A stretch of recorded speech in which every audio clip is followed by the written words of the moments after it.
Welcome to Coruzant Technologies, home of the Digital Executive Podcast. Welcome to the Digital Executive. Today's guest is Trevor Mengel. Trevor Mengel is the founder and CEO of Cloutdesk, a startup building the first decentralized infrastructure for creator marketing. He spent the first half of his career as an early employee and global team lead at two growth stage advertising technology companies, PubMatic and Criteo, both of which went on to IPO. In 2015, he joined Horizon Media, where he developed programmatic advertising solutions for Fortune 500 brands, including Burger King, Capital One, Hyundai, LG, and Geico. Most recently, Trevor was the Chief Business Officer for e-commerce living streaming solution Stage 10. Well, good afternoon, Trevor. Welcome to the show. Brian, thank you so much for having me. Absolutely. This is awesome. I appreciate it. Again, I traverse 40 countries and growing around the globe, and it's always awesome to meet somebody new. Even though it's virtual most of the time, I love this stuff. So we're going to jump right into the questions, Trevor. Got an amazing background, your career in marketing, business development. You were a director and now the co-founder and CEO for Cloutdesk. Could you share with our audience the secret to your career growth and what inspires you? Absolutely. And I think it's when it comes to a career, it's more about the journey than the destination.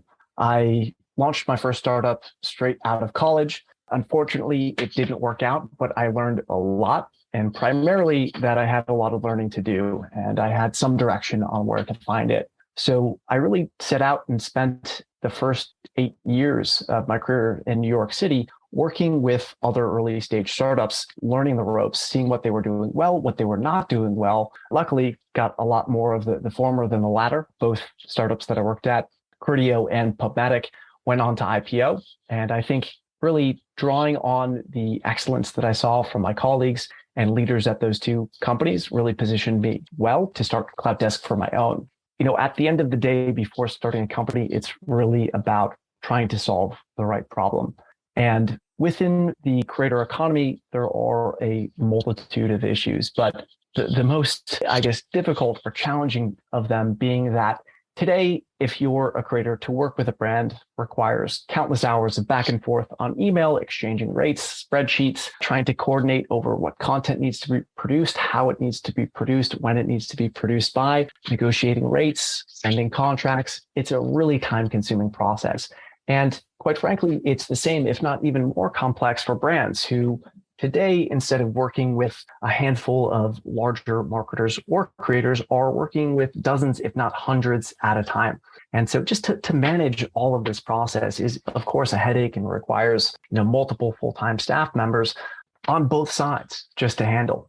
And for me, this issue stuck really close to home now. My spouse is a professional creator. She has been for the past 8 years. And when working with these other startups and speaking with her about her day-to-day business, it was really difficult for me to, come home at the end of the day and hear about how many obstacles she was facing. And my spouse is one of the most organized and type A people I know. So to see her overwhelmed with her workload, despite this, was perplexing to me. So I dove into the issue and ultimately, realized that, because I have this unique expertise in programmatic media and protocols to facilitate media buys and transactions, I was positioned to develop a solution for her and her friends. And that's really how Cloutdesk got its start. So I would say that, it's not about the end destination, that it took the journey of, almost a 10-year career to get to this point. But at the end of the day, building something for the person I love and doing it to help her and her friends is what's kept me motivated through the roller coaster ride, which are startups. That's awesome. First of all, you shared your experience and how you had to fail in order to learn to succeed, right? But at the end of the day, we're all trying to solve a problem here. And that's been really the main theme of what I hear when I talk to guests on this show as well. So thank you so much. I do appreciate that. Trevor, talk to us about your platform, Cloutdesk, right? We talked a little bit about it, but how is it changing the future for creator marketing? Well, that's a great question, Brian. And so content marketing is projected to be worth over $19 billion in the next 5 years, where brands and advertisers once relied on traditional publishers and media outlets to get their message out there and to help promote product. young people today are turning more and more to social platforms. It's not just Facebook or even Instagram anymore, but TikTok, short form video content. And these authentic thought leaders are really driving marketing results for the biggest brands. And on the other hand, you have brands starting to also realize that the product extends beyond just the object or the service that they sell, but part of a brand's experience is the overall community that they nurture. And in order to do that on both fronts, you need to find the thought leaders, the influencers within your community and help nurture them towards your product. And even, I guess, more authentically, it is so much better to find people who already use and love your product to promote it than people who are, for instance, paid actors or commercial actors. It's also a much more efficient play in terms of what it costs to hire a studio to produce an entire piece of content end to end versus, outsourcing that to 100 or 200 of your most vocal and most influential advocates. So this mindset is shifting from, this world of highly produced, super expensive, massive media buys to a more niche, individualized, personalized experience that is being created by, the best advocates and promoters for a product, which is, customers themselves and the most influential among them. And so traditionally, that process of coordinating with a single influencer, as I mentioned a bit before, is fraught with complexity. And the effort to contract, to make a deal, to acquire, procure content from, one influencer, regardless of whether they have 100 million followers and a full-time staff or 1,500 or 5,000 followers, is exactly the same. So from a resource perspective, previously, it had only been worth that time to actually invest a budget or to work with a very large influencer to create sponsored content. Now, today, what Cloutdesk helps enable is for that budget to reach smaller, and we call them like the middle class of creators. And rather than having to allocate budget specifically to one or two of these massive influencers, brands and marketers are now able to distribute that budget amongst dozens, if not hundreds of creators. And at the end of the day, it's driving better marketing results for them. Where someone with 10 million followers, for instance, may be driving a 0.5 to 1% engagement rate, folks with a smaller following, a more niche audience, are more connected with their community members. It's not just like a relationship between a publisher and audience members. It's actually a community. And so brands are able to tap into these communities. And when they do so, the results are an estimated 6 to 10 times better in terms of engagement. So it's really resonating, even more so when smaller and niche creators are sharing a brand's message with their communities, as opposed to a massive or celebrity influencer sharing the same content with their millions and millions of followers. Thank you, Trevor. Appreciate the share on that.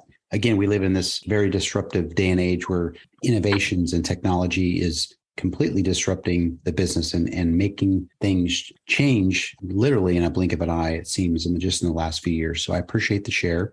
And Trevor, kind of a segue into the next question then is, you're obviously leveraging some new or emerging tech within your business or platform. Is there anything you might be able to share with us today?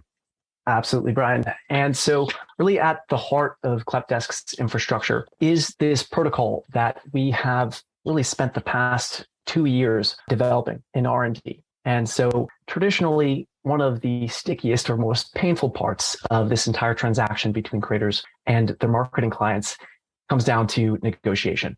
And when you think about it, most creators, especially those who don't have legal teams, for them, it's really difficult to understand a 12-page contract that's full of legalese. And so what we've done is we've deconstructed those contracts and effectively codified them into a protocol that contains 110 different negotiable parameters, and that's capable of producing over 10 million variations of these contracts that are exchanged between creators and brands. And so not only does Cloutdesk allow our clients and customers and users to collaborate and create those contracts and execute them, but we're also taking the data that we're hosting on the platform from the contract composition and using that to automate the back office and administrative tasks that have taken both parties, hours each day to accomplish. And these are things like sending email reminders when payment is due or requesting content for approval. The simple tasks that oftentimes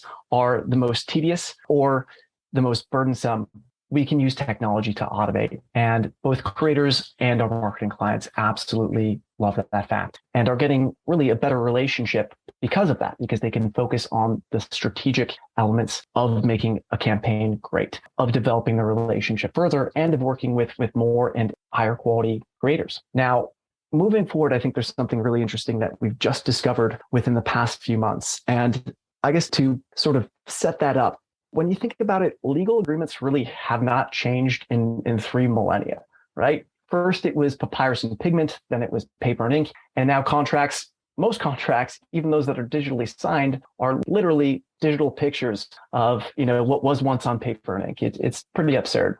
What should be the source of truth for how work is done requires 3 years of legal education and maybe even passing the bar exam just to make sense of. And understanding legalese and having to deal with an overwhelming amount of back office and administrative work isn't a problem that's exclusive to creators. Like, we've realized that the technology that we've built is applicable far beyond influencer brand relationships, but has the opportunity to revolutionize and automate the administrative work for freelancers, independent workers, and their clients they work with.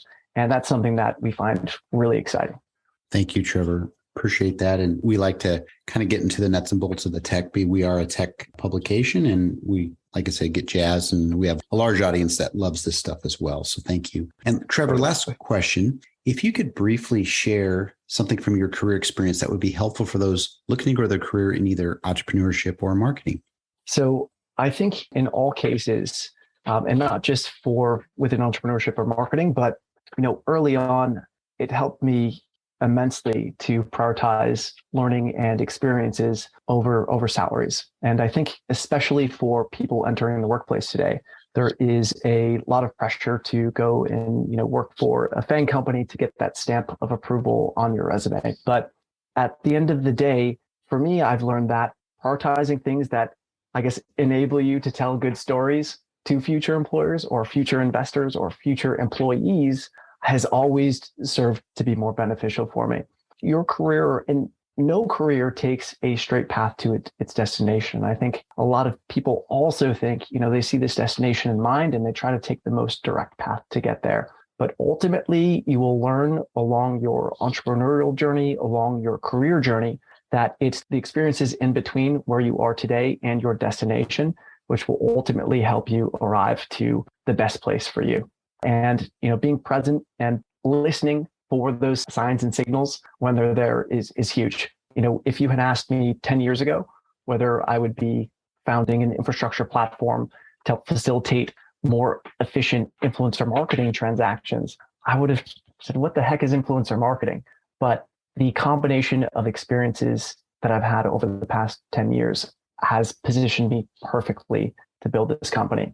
And that's something that, going back and forth to different companies, working my way through the supply chain of programmatic media, that I never would have known that at the time. But I'm so grateful for having had those opportunities because they gave me a fresh perspective on what we're building now. And quite frankly, I wouldn't be here today if I had not been able to have those experiences. I value them immensely, and also the people who I was able to work with and learn from along the way. That's awesome. And this is what I call the gems or the nuggets of the podcast is each guest gets to share their experience and contribute back to, again, a global audience here and helping others. And I truly believe in helping others as well. So Trevor, thank you so much. And it was a pleasure having you on today. And I look forward to speaking with you real soon. Brian, thank you so much for having me. I'll be back soon. Take care. Bye for now.